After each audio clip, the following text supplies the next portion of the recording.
झारखंड के पूर्व मुख्यमंत्री हेमंत सोरेन की भाभी और विधायक सीता सोरेन ने झारखंड मुक्ति मोर्चा से इस्तीफा दे दिया। सीता सोरेन हेमंत के जेल जाने के बाद चंपई को सीएम बनाए जाने से नाराज चल रही थी। सीता सोरेन दुमका के जामा से विधायक हैं। झारखंड मुक्ति मोर्चा से इस्तीफा देने के बाद सीता सोरेन बीजेपी में शामिल हो गई हैं। आरएलजेपी के राष्ट्रीय अध्यक्ष पशुपति पारस ने केंद्रीय मंत्री के पद से इस्तीफा दे दिया है। दिल्ली में प्रेस कॉन्फ्रेंस में उन्होंने ये ऐलान किया।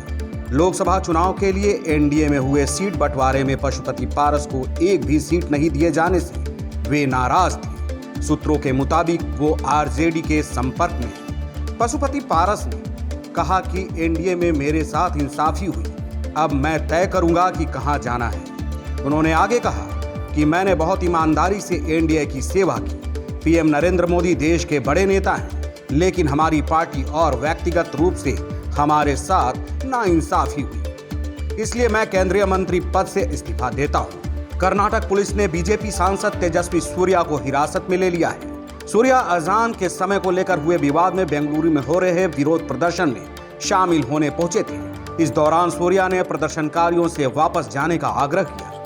उन्होंने कहा कि सब चले जाओ। महाराष्ट्र नवनिर्माण सेना के अध्यक्ष राज ठाकरे ने गृह मंत्री अमित शाह से मुलाकात की। राज ठाकरे ने पहले बीजेपी के जनरल सेक्रेटरी विनोद तावड़े से होटल में मीटिंग की। इसके बाद वो विनोद तावड़े के साथ शाह के आवास मीटिंग के लिए पहुंचे। बताया जा रहा है कि राज ठाकरे जल्द ही एनडीए में शामिल हो सकते हैं। मथुरा श्री कृष्ण जन्मभूमि और शाही ईदगाह विवाद में सुप्रीम कोर्ट ने मंगलवार को मस्जिद कमेटी की याचिका खारिज कर दी। मस्जिद कमेटी ने इलाहाबाद हाई कोर्ट के उस आदेश को चुनौती दी थी जिसमें हाई कोर्ट ने इस विवाद से जुड़े 15 मुकदमों को एक साथ जोड़कर सुनवाई करने का फैसला लिया था।